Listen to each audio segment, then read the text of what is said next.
Officer James Miller stood in front of his bathroom mirror, adjusting his crisp blue uniform with practiced precision. At 38 years old, he had spent 15 years on the police force, and every morning followed the same routine. His fingers traced over his shiny badge, number 4721, as a small smile of pride crossed his thin lips. The morning sun streamed through his apartment window as he poured his third cup of black coffee. The local news played quietly on his TV, showing reports about increased community activities in Pine Grove's wealthy neighborhoods. Miller had just transferred to this suburban paradise 3 weeks ago, and he was determined to make his mark. "These rich neighborhoods think they're above the law," he muttered to himself, remembering the chaos at his previous precinct in the city. He had left that position under mysterious circumstances, though he told everyone it was for better opportunities. The truth was more complicated. There had been several complaints about his aggressive behavior, especially toward minorities, but his old captain had helped him transfer instead of facing an investigation. As Miller drove his patrol car through the pristine streets of Pine Grove, he couldn't help but notice how different it was from his old beat. Here, perfectly manicured lawns stretched out in front of million-dollar homes, and luxury cars sat in every driveway. The streets were clean, trees lined every boulevard, and kids played safely in their front yards. At the morning briefing, Miller sat in the back of the room, observing his new colleagues. He still hadn't met the police chief, Marcus Thompson, who was away at a law enforcement conference. The other officers talked about how Thompson had transformed the department over the past 5 years, implementing community policing programs and building trust with residents. Too soft, Miller thought to himself. Real policing isn't about making friends. During his lunch break, Miller parked his patrol car near a small park. He watched as mothers pushed strollers and elderly couples walked their dogs. Everything seemed perfect, too perfect. In his mind, order needed to be maintained through strict enforcement, not friendly chats and community programs. His phone buzzed with a text from his old partner back in the city. "How's life in Fancy Town?" Miller typed back quickly. "Too many spoiled people who need to learn respect for authority. But I'll fix that." As the afternoon sun beat down on his patrol car, Miller reviewed the local ordinances on his laptop. He paid special attention to the rules about permits, licensing, and public gatherings. These were his favorite tools, the small regulations that people often overlooked. In his experience, these minor violations were perfect for establishing authority. The other officers had noticed Miller's odd interest in the smallest infractions. During his first 3 weeks, he had already issued more citations than any other officer, mostly for things like improper yard signs, unauthorized garage sales, and kids riding bikes without proper reflectors. "You need to pick your battles," Officer Sarah Chen had advised him kindly earlier that week. "We're here to protect and serve, not to make people's lives difficult." Miller had just smiled and nodded, but internally he disagreed. In his view, rules were rules, and they needed to be enforced without exception. He particularly enjoyed enforcing them in cases where people thought their status or wealth would protect them. What his new colleagues didn't know was that Miller kept a private notebook documenting what he called suspicious behaviors in the neighborhood. He noted down when certain residents came and went, what cars they drove, and who visited their homes. He paid special attention to the few minority families who lived in the area, convinced that something must be wrong for them to afford such expensive homes. As his shift neared its end, Miller heard about a new directive from the soon-to-return Chief Thompson about focusing on positive community engagement. He scoffed at the memo, crumpling it and tossing it in his car's waste bin. In his mind, he wasn't here to make friends or play community helper. He was here to enforce the law his way. Little did Officer Miller know that his next shift would change everything. His rigid worldview on prejudices were about to collide with reality in a way that would shake the entire Pine Grove Police Department to its core. But for now, he simply ended his shift, confident in his misguided belief that he was the only one who truly understood how to police these streets. The summer sun shone brightly over Pine Grove on that fateful Saturday afternoon. 12-year-old Sophia Thompson stood proudly behind her beautifully decorated lemonade stand, which she and her best friends, Emma and Tyler, had spent all morning setting up. The wooden stand, painted in cheerful yellow and white stripes, displayed a neat sign reading Sophia's fresh lemonade, $1, in careful handwriting. Sophia had inherited her father's entrepreneurial spirit and her mother's attention to detail. The fresh lemons were carefully arranged in a basket, and she had even added mint leaves from their garden for extra flavor. Her friends helped squeeze lemons and serve customers while music played softly from a small Bluetooth speaker. Several neighbors had already stopped by, praising not only the refreshing lemonade, but also Sophia's business skills. She kept track of sales in a small notebook, just like her father had taught her. The money wasn't just for fun. Sophia planned to donate half of it to the local animal shelter. "This is the best lemonade I've ever had," Mrs. Rodriguez from next door exclaimed, reaching for her second cup. "You could give those coffee shops downtown some serious competition, sweetheart." However, not everyone viewed the cheerful scene with the same warmth. Karen Wilson, who had recently moved into the neighborhood, watched from her window with growing suspicion. She didn't recognize Sophia, despite the girl living just 3 houses down. "Harold," Karen called to her husband, "don't you think we should call the police? Those children don't look like they're from around here, and they're obviously running an illegal business." Harold barely looked up from his newspaper. "They're just kids selling lemonade, dear. Leave them be." But Karen had already made up her mind. Reaching for her phone, she dialed the non-emergency police number. "Yes, hello. I'd like to report some suspicious activity. There are children selling things without a permit, and they don't look like they belong in this neighborhood." Officer James Miller received the call with a smile. This was exactly the kind of situation he lived for, a chance to show these affluent neighborhoods that no one was above the law. He drove slowly down the street, his patrol car crawling past perfectly maintained gardens until he spotted the lemonade stand. As he approached, Miller noticed Sophia's friends immediately backing away. Emma, who was white, looked nervous, while Tyler, who was Asian, reached for his phone. But Sophia stood her ground, her bright smile unwavering as she greeted the officer. "Good afternoon, officer. Would you like some lemonade? It's fresh squeezed."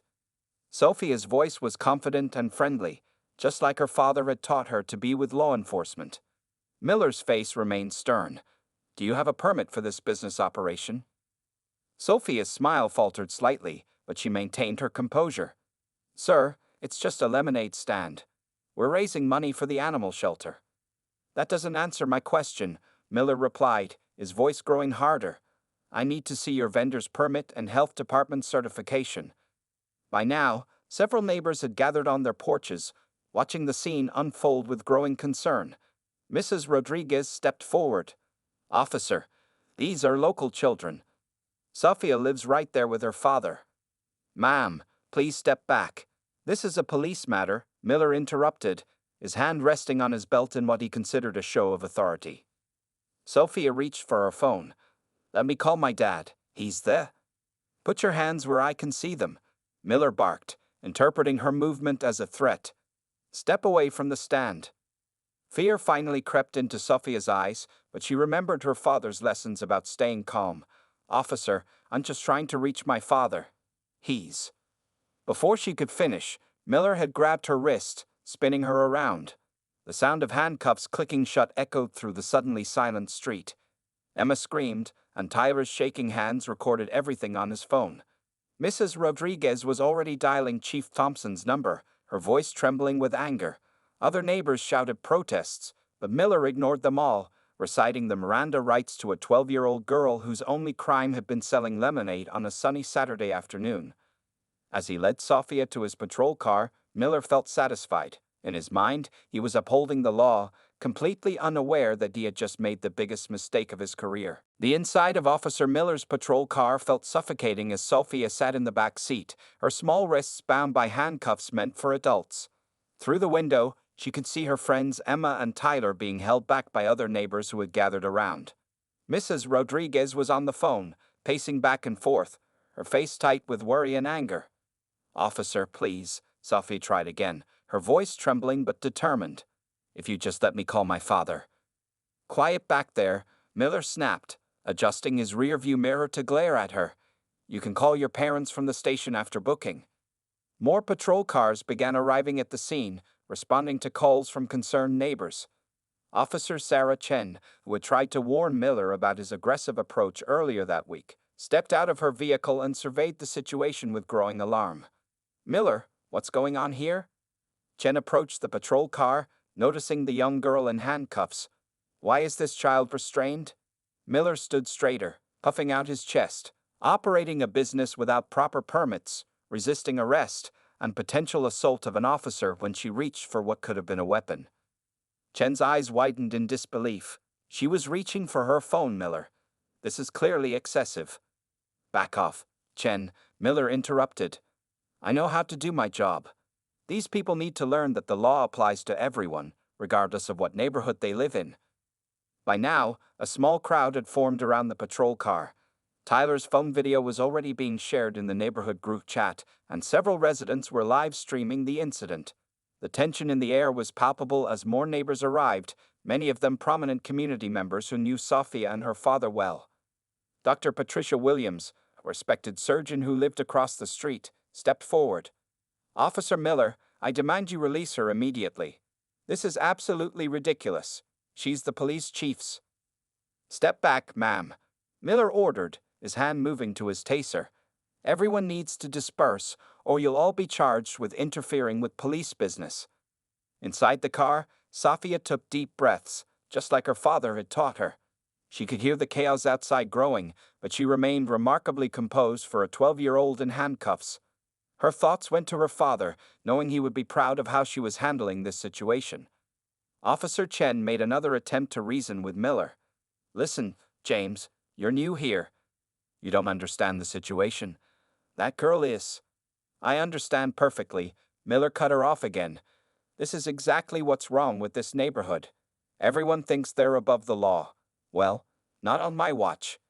Mrs. Rodriguez had finally gotten through on her phone call. Her voice carried across the gathering crowd. Yes, Chief Thompson, please come quickly. Officer Miller has arrested Sophia. Yes, you're Sophia. Miller's attention snapped to Mrs. Rodriguez at the mention of the chief's name, but he dismissed it as a bluff. In his mind, these wealthy residents were just trying to intimidate him by dropping important names. The temperature seemed to rise as Miller started his car, preparing to transport Sophia to the station. Officer Chen placed herself in front of the patrol car, joined by two other officers who had arrived on the scene. Miller, shut off the engine, Chen ordered firmly. You're not taking her anywhere until the chief arrives. Get out of the way, Miller growled, his knuckles white on the steering wheel, or I'll have all of you reported for obstruction of justice. Inside the car, Sophia watched as more neighbors recorded the scene with their phones. She could see Emma crying while Tyler continued filming everything. Despite her fear, she felt a strange sense of calm, knowing that the truth would come out soon. The standoff continued for several tense minutes. Miller sat in his car, engine running, while his fellow officers and angry residents surrounded him. The summer air grew thick with tension as everyone waited for Chief Thompson to arrive, knowing that when he did, Officer Miller's world would turn upside down. Officer Miller strutted through the police station's front doors, leading a handcuffed Sophia with what he thought was an impressive display of authority. The station's regular Saturday staff looked up from their desks, their expressions changing from curiosity to shock as they recognized the young girl being brought in. Miller, what are you doing? Sergeant Roberts called out, rising from his desk. That's. Caught this one running an illegal business operation, Miller interrupted proudly, his chest puffed out. No permits, no licenses, and she tried to reach for something when I questioned her. The front desk officer, Jenny Martinez, who had known Sophia since she was a toddler, stood frozen with her hand over her mouth. The entire reception area had gone eerily quiet, with only the sound of phones ringing in the background. She's just a child, Martinez said softly, her voice trembling with disbelief. Miller scoffed as he began filling out the booking paperwork. Age doesn't exempt anyone from the law. Someone needs to teach these rich kids that they can't just do whatever they want. Sophia remained silent, watching Miller write up his report with meticulous detail. She could see the other officers exchanging worried glances and typing urgently on their phones. Some were whispering to each other, occasionally shooting concerned looks in her direction. Sir, Sophia tried one last time, her voice clear and steady despite her situation. My father is. Save it for your parents when they come to bail you out. Miller cut her off, not even bothering to look up from his paperwork. Maybe next time you'll think twice before setting up illegal operations in my jurisdiction. The station's front doors suddenly burst open. Chief Marcus Thompson stormed in, still wearing his conference attire, having rushed straight from the airport after receiving multiple panicked calls. His face was a mask of controlled fury as he surveyed the scene before him. Miller, still focused on his paperwork, didn't even look up. "Chief, good timing. I was just booking this suspect for operating without proper permits and—" "Release my daughter immediately," Chief Thompson's voice boomed through the station, causing Miller to freeze mid-sentence. The color drained from Miller's face as his pen clattered to the desk. He slowly looked up, his eyes moving from the chief's thunderous expression to Sophia's calm face and back again. The resemblance between father and daughter, which should have been obvious, finally registered in his mind. "Your daughter?" Miller's voice came out as barely a whisper. Chief Thompson strode forward, his footsteps echoing in the dead silent station. "Remove those handcuffs from my 12-year-old daughter. Now." Miller's hands shook as he fumbled with the handcuff keys. Other officers watched with a mixture of sympathy and satisfaction as their newest colleague's arrogance crumbled before their eyes. "Sir, I didn't. I was just following," Miller stammered, his earlier confidence evaporating like morning dew under a harsh sun. "Following what exactly?" Chief Thompson's voice was razor-sharp as he helped Sophia rub her wrists. "Following your prejudices, your need to demonstrate power over a child. Please, enlighten me about how arresting a 12-year-old girl for selling lemonade serves and protects our community." Sergeant Roberts approached with a tablet. "Chief, we'd already have multiple videos from neighbors. Officer Chen also recorded everything on her body cam. And there's this." He played a clip from Tyler's phone showing Miller's aggressive approach to the lemonade stand. "My office. Now." Chief Thompson's command left no room for argument. Then his voice softened as he turned to his daughter. "Are you okay, sweetheart?" Sophia nodded, finally allowing herself to show some emotion as she hugged her father. "I remembered everything you taught me, Dad. Stay calm, don't resist, and trust that the truth will come out." The entire station watched as Miller shuffled toward the chief's office, his shoulders slumped, his badge no longer gleaming quite so brightly. Behind him, whispers had already started about his previous precinct and the complaints that had followed him. As the chief's office door closed behind them, every officer in the station knew they were about to witness the beginning of the end of James Miller's law enforcement career. The door to Chief Thompson's office closed with a quiet click that seemed louder than a slam. Officer Miller stood awkwardly by the chair in front of the chief's desk, his confidence completely shattered. The small office, usually welcoming with its family photos and community service awards, now felt as intimidating as a courtroom. "Sit down," Chief Thompson ordered, his voice controlled but trembling with barely contained anger. Miller sank into the chair, feeling smaller by the second. "Sir, if I had known she was your daughter," Miller began, but the chief cut him off with a raised hand. "Stop right there," Thompson said, leaning forward across his desk. "That's exactly the problem, isn't it? You think this would be acceptable if she wasn't my daughter? That it would be okay to traumatize any other 12-year-old child?" Before Miller could respond, there was a knock at the door. Sergeant Roberts entered with a laptop and several USB drives. "Chief, we've collected all the footage. Officer Chen's body cam, security cameras from 3 houses, and about a dozen cell phone videos from neighbors." "Play them," Thompson commanded, his eyes never leaving Miller's face. The next 15 minutes were excruciating as Miller watched his actions from multiple angles. The security footage showed him approaching the lemonade stand aggressively, his body language threatening from the start. Cell phone videos captured his harsh tone with Sophia and his dismissive attitude toward concerned neighbors. Officer Chen's body cam revealed his refusal to listen to reason from fellow officers. "Look at yourself," Thompson said quietly, pointing to the screen. "Look at how you're treating a child selling lemonade for charity. Where in your training did you learn this was appropriate police work?" Miller shifted uncomfortably in his chair. "Sir, I was just enforcing the local ordinances." "No," Thompson interrupted sharply. "You were fulfilling your own need for control. You were projecting your prejudices onto a situation that required no police intervention at all." Another knock at the door brought Officer Martinez with a thick file. "Chief, here's Officer Miller's personnel file from his previous precinct. We just received it by email." Thompson opened the file and began reading aloud. 3 complaints of excessive force in minor situations, 5 incidents of racial profiling, multiple warnings about aggressive behavior toward minorities. He looked up at Miller. Care to explain why none of this was in the transfer paperwork I received? Miller's face went pale. He hadn't known his old captain's protection wouldn't extend to hiding his past records. Sir, those complaints were all dismissed. Miller tried to explain. Because your former captain buried them, Thompson finished for him. But that ends today. Officer Sarah Chen. Chen appeared at the door immediately. Yes, Chief? Please escort Officer Miller to Internal Affairs. He's being placed on immediate administrative leave pending a full investigation. Miller stood up, swaying slightly. Chief, please. I have a family to support. I need this job. Thompson's expression remained stern, but his voice carried a deep sadness. You should have thought about that before you put handcuffs on a 12-year-old girl for selling lemonade. Tell me, what would you do if someone treated your child that way? The question hung in the air unanswered as Chen led Miller out. Through the office window, he could see Sophia sitting at her father's assistant's desk, being comforted by other officers who had brought her cookies and juice. One more thing, Miller. Thompson called after him.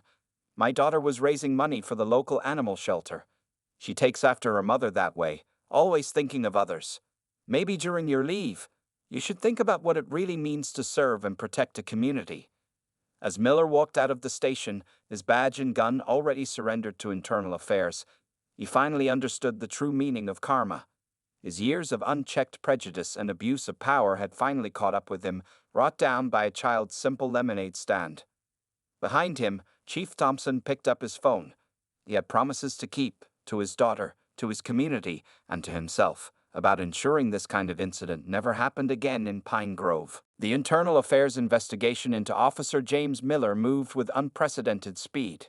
In a small conference room at the Pine Grove Police Department, Lieutenant Sarah Martinez from Internal Affairs spread dozens of files across a large table. Each folder told a story, not just of the lemonade stand incident, but of a troubling pattern that stretched back years. Look at this, Martinez said to her team, holding up a complaint from Miller's previous precinct. 2 years ago, he detained a black teenager for 45 minutes because the kid was riding an expensive bicycle. The boy's father was a neurosurgeon at the city hospital. Officer Chen, who had been asked to assist with the investigation, shook her head as she reviewed bodicam footage from Miller's past incidents. There's a clear pattern here. He consistently escalated minor situations, especially with minorities. The investigation team had taken over one of the station's walls, creating a timeline of Miller's career. Red pins marked confirmed incidents of misconduct, yellow pins indicated complaints that had been dismissed, and blue strings connected related events. The wall told a disturbing story of escalating behavior. His former captain, Michael Brooks, has some explaining to do, Lieutenant Martinez noted, reviewing emails between Brooks and Miller. He didn't just ignore complaints, he actively helped hide them. Look at how many times he modified reports before they went into the official record. The door opened, and Chief Thompson entered the room. Despite the emotional toll of the past few days, he had insisted on staying involved in the investigation while remaining professionally detached from the decision-making process. What have you found? He asked, his eyes scanning the wall of evidence. Lieutenant Martinez handed him a thick folder. It's worse than we thought, Chief. We've uncovered 15 previously unreported incidents. Most were swept under the rug or deliberately miscategorized. Miller's old partner just came forward, too. Says he tried to report Miller's behavior 3 times but was told to be a team player. The team played a series of video clips on the large screen. Each one showed Miller's aggressive approach to minor situations. A group of Hispanic teens standing outside a convenience store, an elderly Asian couple taking photos of a public building, a black family having a barbecue in a park. None of these incidents required police intervention at all, Chen observed, taking notes. He was creating confrontations where none existed. The investigation expanded beyond Miller himself. Internal Affairs discovered that 3 other officers from his previous precinct had similar patterns of behavior. All had been protected by Captain Brooks, who had built a system of covering up misconduct. "We got something else," said Detective Rodriguez, walking in with a stack of papers. Miller's bank records show regular deposits from a private security company owned by Brooks's brother. Small amounts, but consistent, starting right after the first major complaint against him was filed. Chief Thompson's face darkened. Are you saying he was being paid to keep quiet about Brooks's protection racket? It looks that way, Martinez confirmed. The company appears to be a shell for channeling hush money to officers who played along with the cover-ups. The investigation team worked late into the night, piecing together years of misconduct. They discovered that Miller's transfer to Pine Grove hadn't been a coincidence. He had been moved just as an external review of his previous precinct was about to begin. He thought Pine Grove would be easier to manipulate, Chen said, reviewing Miller's text messages to his old colleagues. He wrote here that rich people scare easily when you threaten their perfect world. He was planning to use that fear to establish himself as untouchable here too. Chief Thompson stood before the evidence wall, his expression grim but determined. This stops here, he declared. We're not just looking at one officer's misconduct anymore. We're looking at systematic abuse of power and corruption. I want every connection followed, every incident investigated, and every victim interviewed. As the team continued their work, the magnitude of what they had uncovered became clear. Miller's arrest of Sophie had cracked open something much bigger, a years-long conspiracy of covered-up misconduct that had allowed problematic officers to continue abusing their power with impunity. The investigation had moved far beyond a simple case of an officer overstepping his authority. It had become a watershed moment that would change not just Pine Grove's police department, but potentially law enforcement practices across the entire state. The story of Sophia Thompson's lemonade stand arrest exploded across national news networks 1 week after the incident. Major news channels played the cell phone footage on repeat, showing Officer Miller handcuffing a 12-year-old girl for selling lemonade. Social media erupted with hashtags like #LemonadaStandJustice and #PoliceReformNow. In the Pine Grove Police Department's main conference room, Chief Thompson faced a room full of reporters. Camera flashes lit up the room as he stepped up to the podium, his expression serious but composed. Today, I stand before you not just as the chief of police, but as a father, he began, his voice steady. What happened to my daughter was not an isolated incident. Our investigation has revealed a pattern of misconduct that spans multiple jurisdictions and involves several officers and officials. The room buzzed with activity as journalists frantically took notes. Behind the chief sat the mayor, city council members, and representatives from the State Police Oversight Committee. Officer James Miller has been terminated from his position, Thompson continued. But this is just the beginning. We have uncovered evidence of systematic corruption in his previous precinct, including the deliberate concealment of misconduct complaints. Meanwhile, across town, Miller sat in his apartment, watching the press conference on TV. Bills were piled up on his table, and his phone kept buzzing with messages from former colleagues distancing themselves from him. His police union representative had already informed him that they wouldn't fight his termination due to the overwhelming evidence against him. Back at the station, Officer Sarah Chen led a training session for the department, using footage from the lemonade stand incident as a teaching tool. This is how implicit bias turns into explicit actions, Chen explained to the room full of officers. Notice how Officer Miller approached the situation with preconceived notions and escalated a completely harmless situation. The consequences rippled beyond Pine Grove. The state governor announced the creation of a special task force to investigate police misconduct cover-ups. Captain Brooks from Miller's old precinct was placed under investigation, and several other officers were suspended pending review. Local community leaders gathered at the Pine Grove Community Center to discuss police reform. Mrs. Rodriguez, who had first called Chief Thompson during the incident, now led a citizens' oversight committee. We're not just talking about changing policies, she addressed the packed room. We're talking about changing the entire culture of policing.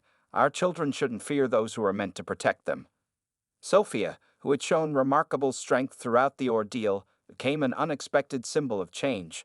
She stood beside her father at community meetings, sharing her story with a maturity that moved many to tears. I was scared, she admitted to a group of young students at a school assembly. But I knew that staying calm and telling the truth would make a difference. We can't let fear stop us from standing up for what's right. The Pine Grove Police Department underwent major changes. Chief Thompson implemented new training programs focusing on de-escalation and community engagement. Every officer was required to attend workshops led by community members from different racial and cultural backgrounds. "We're setting a new standard," Thompson told his officers during a department-wide meeting. "Every interaction with the public is an opportunity to build trust, not assert authority. What happened to Sophia will never happen again on our watch." Miller's former precinct faced a complete overhaul. State investigators discovered dozens of buried complaints, leading to multiple resignations and criminal charges for some officers. The scandal made national headlines, prompting similar investigations in other cities. Local businesses showed their support for Sophia in their own way. The owner of Pine Grove's largest supermarket chain set up official lemonade stands in all his store locations, with proceeds going to police reform initiatives and youth programs. As summer turned to fall, the incident had sparked changes nobody could have predicted. Police departments across the state revised their training procedures. New laws were proposed to prevent the cover-up of police misconduct. Community oversight boards gained real power to investigate complaints. And in Pine Grove, a simple lemonade stand had become a symbol of something much bigger, a reminder that standing up for justice, even in small ways, could create waves of positive change throughout an entire community. The story of Sophia Thompson's lemonade stand arrest exploded across national news networks 1 week after the incident. Major news channels played the cell phone footage on repeat, showing Officer Miller handcuffing a 12-year-old girl for selling lemonade. Social media erupted with hashtags like #LemonadaStandJustice and #PoliceReformNow. In the Pine Grove Police Department's main conference room, Chief Thompson faced a room full of reporters. Camera flashes lit up the room as he stepped up to the podium, his expression serious but composed. "Today, I stand before you not just as the chief of police, but as a father," he began, his voice steady. "What happened to my daughter was not an isolated incident.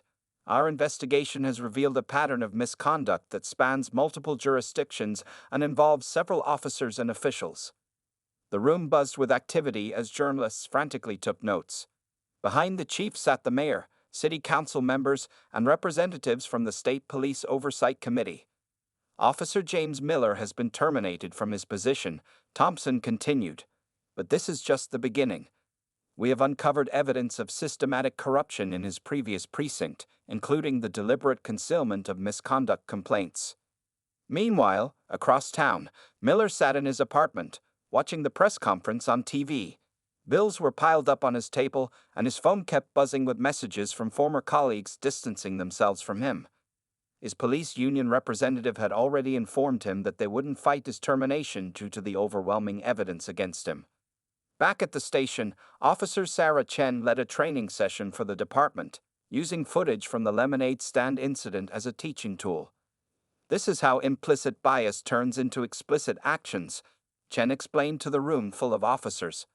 "Notice how Officer Miller approached the situation with preconceived notions and escalated a completely harmless situation." The consequences rippled beyond Pine Grove. The state governor announced the creation of a special task force to investigate police misconduct cover-ups. Captain Brooks from Miller's old precinct was placed under investigation, and several other officers were suspended pending review. Local community leaders gathered at the Pine Grove Community Center to discuss police reform. Mrs. Rodriguez, who had first called Chief Thompson during the incident, now led a citizens' oversight committee. "We're not just talking about changing policies," she addressed the packed room. "We're talking about changing the entire culture of policing. Our children shouldn't fear those who are meant to protect them." Sophia, who had shown remarkable strength throughout the ordeal, became an unexpected symbol of change. She stood beside her father at community meetings, sharing her story with a maturity that moved many to tears. "I was scared," she admitted to a group of young students at a school assembly. "But I knew that staying calm and telling the truth would make a difference. We can't let fear stop us from standing up for what's right." The Pine Grove Police Department underwent major changes. Chief Thompson implemented new training programs focusing on de-escalation and community engagement. Every officer was required to attend workshops led by community members from different racial and cultural backgrounds. "We're setting a new standard," Thompson told his officers during a department-wide meeting. Every interaction with the public is an opportunity to build trust, not assert authority. What happened to Sofia will never happen again on our watch. Miller's former precinct faced a complete overhaul. State investigators discovered dozens of buried complaints, leading to multiple resignations and criminal charges for some officers. The scandal made national headlines, prompting similar investigations in other cities.